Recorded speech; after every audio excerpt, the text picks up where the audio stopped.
Sekarang saya akan memberikan contoh lain, yaitu tentang Nabi Sulaiman alaihi salam yang disebutkan Allah Subhanahu wa Ta'ala dalam surah An-Naml. Nabi Sulaiman alaihi salam sedang duduk di singgasananya, lalu ada seorang ratu yang akan datang menemuinya. Nabi Sulaiman alaihi salam ingin melihat, maka Rasulullah Muhammad Shallallahu alaihi wasallam berkata, "Kembalikan anak-anak burung itu ke sarangnya, karena menyakiti makhluk lain itu bukanlah perbuatan yang baik." Artinya, Rasulullah bahkan sangat peduli terhadap makhluk yang tidak bisa berbicara sekalipun. Sementara kita, sesama muslim, And they see the sword in my hand. saya hanya akan mengatakan bahwa sebenarnya apa yang ada di hati mereka, yaitu kebencian dan dendam, itulah yang mereka ungkapkan terhadap kami. Sekarang saya akan memberikan Anda sebuah contoh yang berkaitan dengan sebuah mimpi. Dalam mimpi itu, saya sedang membawa sebuah kotak dan masuk ke dalam sebuah gedung. Lalu, dari belakang ada seseorang yang memanggil saya, "Kasim, tolong berhenti sebentar." Saya pun terkejut, siapa di sini yang bahkan tahu nama saya? Dan dalam mimpi itu, saya juga tidak mengenakan pakaian yang bagus, hanya pakaian lama, dan sandal plastik di kaki saya. Ketika saya menoleh ke belakang, saya sangat terkejut karena Nabi Sulaiman alaihi salam berdiri di belakang saya. Nah, saya sendiri tidak tahu apa yang ada di dalam kotak itu. Lalu Nabi Sulaiman alaihi salam bertanya kepada saya, "Dari mana kamu mendapatkan kotak ini?" Kemudian saya memberitahu beliau bahwa di suatu tempat ada gedung dan di lantai atasnya kotak ini tergeletak. Saya mengambilnya dan membawanya pulang, lalu beliau bertanya, "Apakah orang-orang itu tidak melihatmu?" Saya menjawab, "Tidak, mereka tidak melihat saya." Saya juga heran kenapa mereka tidak bisa melihat saya. Lalu Nabi Sulaiman alaihi salam berkata, "Di dalamnya ada cincin, itu boleh kamu simpan, tapi tolong berikan kotaknya kepada saya." Mereka itu jin-jin yang jahat. Jika mereka tahu bahwa kotak itu sekarang sudah tidak ada di sana, mereka akan mengejarmu sampai kamu mengembalikan cincin itu kepada mereka. Jadi, beliau pun memberikan cincin itu kepada saya dan pergi untuk mengembalikan kotak itu. Sekarang Sulaiman alaihi salam. Saya ingin menjelaskan kepada Anda melalui contoh ini, betapa suci para nabi Allah Subhanahu wa Ta'ala itu, betapa bersih dan jernih hati serta dada mereka. Ketika saya membawa cincin mereka, yang merupakan cincin berharga milik mereka, tidak terlintas sedikit pun di hati mereka bahwa para jin akan mengambilnya kembali sendiri. Tidak, Anda lihatlah kemuliaan para nabi, bagaimana Allah Subhanahu wa Ta'ala telah mendidik para nabi itu, sehingga bukan hanya mereka memberitahu saya bahwa di dalamnya ada cincin, bahkan mereka merasa harus membantu saya dan memberitahu saya bahwa ini adalah cincin, lalu juga mengatakan kepada saya, "Besok datanglah kepadaku, aku akan mengajarkan cara menggunakan cincin ini." Dan memang keesokan harinya beliau mengajarkan caranya kepada saya cara mempergunakan cincin itu. Jadi, maksud dari pembicaraan ini adalah orang-orang yang membuat video atau komentar negatif tentang saya atau Anda, pasti di dalam hati mereka ada kebencian. Sekarang mereka mendapat kabar bahwa ada seseorang yang mendapat mimpi, dan dia adalah seorang ulama. Dia bahkan berkomentar, "Saya sholat 5 waktu, juga sholat tahajud, sudah memelihara jenggot, tapi saya tidak pernah mendapat mimpi seperti itu. Bagaimana bisa kamu mendapat mimpi?" Jadi, ini adalah rasa iri dan dengki. Sekarang, ketika Sulaiman alaihi salam melihat bahwa Allah Subhanahu wa Ta'ala telah memberi saya cincin itu dan Allah telah memberi saya akses ke cincin tersebut, maka Nabi Sulaiman membantu dan menolong saya serta memberitahu saya. Di dalamnya ada cincin, kalau tidak, saya tidak tahu. Sebelum saya lanjutkan, saya ingin mengatakan, jika ada salah satu dari orang-orang itu di sini yang suka berkomentar buruk dan membuat video, jika salah satu dari mereka di sini, pasti mereka akan merebut kotak itu dari saya dan berkata, "Siapa kamu? Lihat pakaianmu, lihat penampilanmu, dan apakah kamu pantas membawa cincin itu bersamamu?" Mereka akan merebut kotak itu dari saya dan mendorong saya keluar dari sana, mengusir saya. Jadi sekarang coba Anda lihat, di satu sisi, jika orang-orang seperti itu yang ada di sana, apa yang akan mereka lakukan? Dan di sisi lain, bagaimana Nabi Allah benar-benar menolong saya? Sekarang saya akan memberikan contoh lain, yaitu tentang Nabi Sulaiman alaihi salam yang disebutkan Allah Subhanahu wa Ta'ala dalam surah An-Naml. Nabi Sulaiman alaihi salam sedang duduk di singgasananya, Lalu ada seorang ratu yang akan datang menemuinya. Nabi Sulaiman alaihi salam ingin melihat apakah ilmu yang Allah ajarkan kepadanya juga diajarkan kepada orang lain?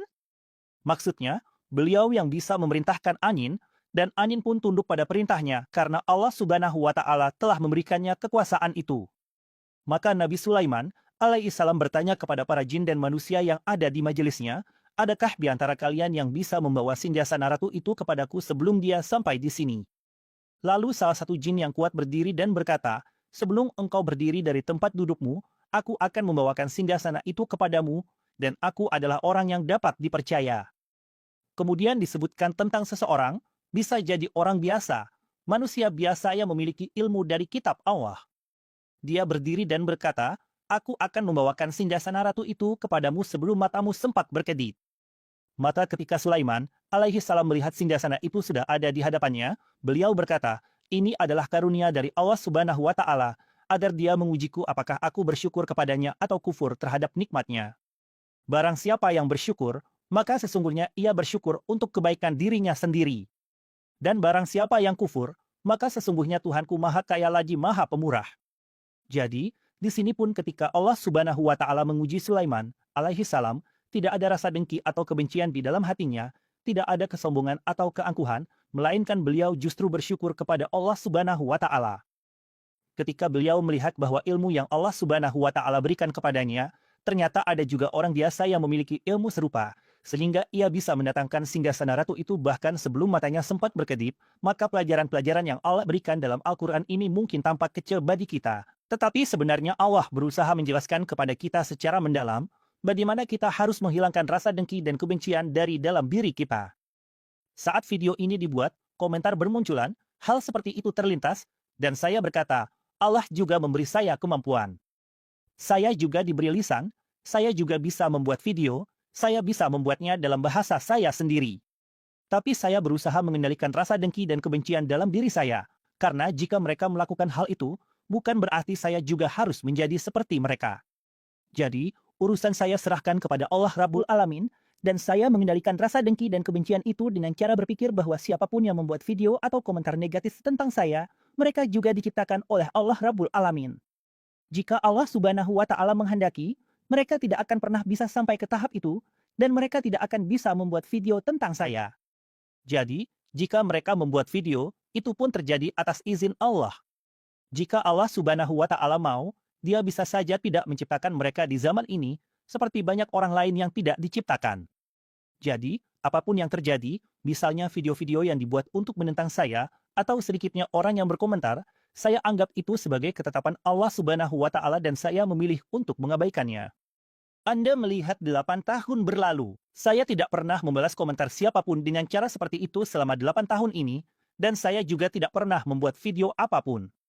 Saya menyerahkan urusan saya kepada Allah Rabbul Alamin, karena hanya Allah yang akan membalas mereka. Ada satu komunitas yang selalu mendukung saya, yang membuat saya sabar dan memberi saya kekuatan, karena mereka mungkin bisa lari dari saya, tapi kemana mereka akan lari dari Allah, Tuhan semesta alam? Atau pada hari kiamat, Allah Subhanahu wa Ta'ala pasti akan membangkitkan mereka, dan pada hari itu, Dia akan bertanya kepada mereka tentang tuduhan palsu yang mereka lemparkan kepada Qasim, tentang kebencian dan dendam yang mereka tunjukkan terhadapnya. Jawablah sekarang. Kita sebagai Muslim sekarang sudah sangat jauh dari agama.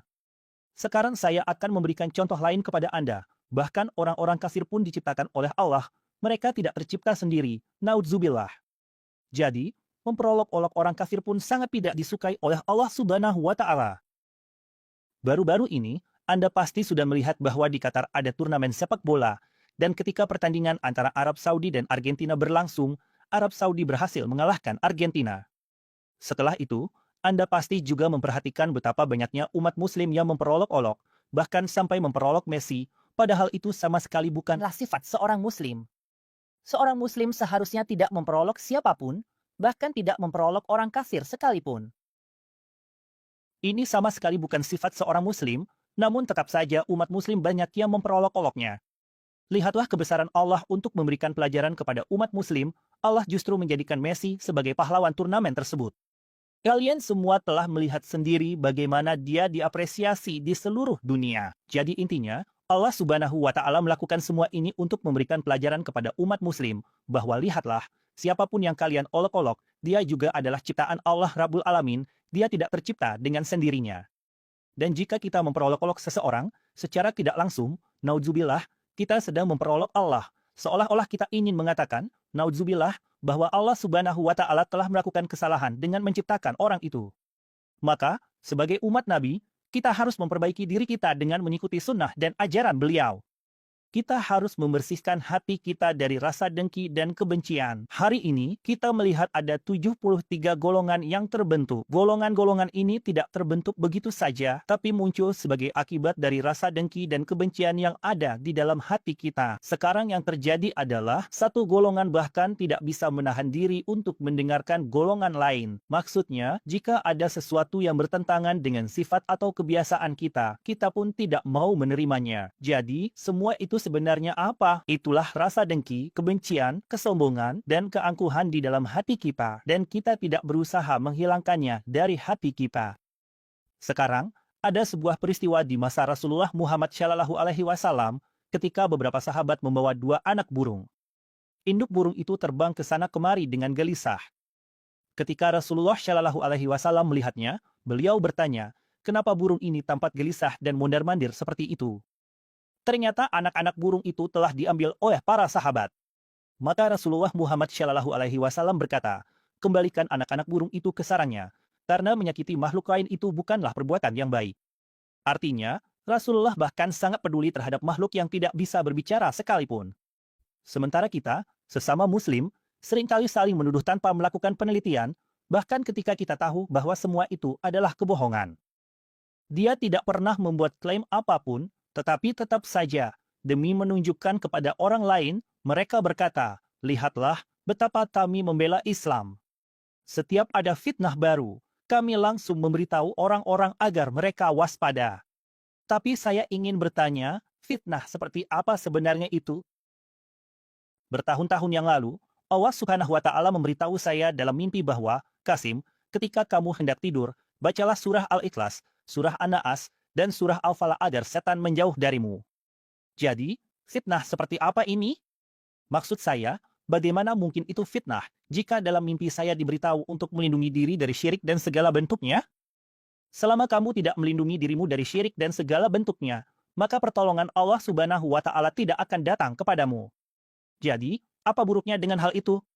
Lalu, dalam satu mimpi lagi, Allah berkata, Qasim, ketika kamu makan, bersihkanlah piringmu dengan menjilati sisa makanan dengan jarimu, maka aku akan membuatnya jalan keluar untukmu. Sekarang coba katakan, apa buruknya dengan hal itu? Demikian pula, setelah syirik, hal yang paling ditekankan Allah Subhanahu wa Ta'ala kepada saya adalah agar saya tidak pernah berputus asa dari rahmat Allah, karena hanya orang-orang kafir saja yang berputus asa dari rahmat Allah Rabbul Alamin. Jadi, fitnah macam apa ini yang mengatakan kepada saya untuk tidak berputus asa dari rahmat Allah? Lalu juga, saya diajarkan untuk bersabar, karena Allah tidak pernah menyia-nyiakan pahala orang-orang yang sabar.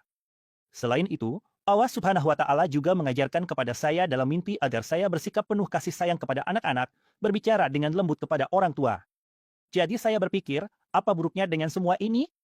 Fitnah apa yang bisa dilihat orang dari hal-hal seperti ini? Dan kemudian orang-orang akan berkata, bukankah semua hal ini memang sudah ada dalam Islam, dalam Al-Quran? Tentu saja, semuanya memang sudah ada.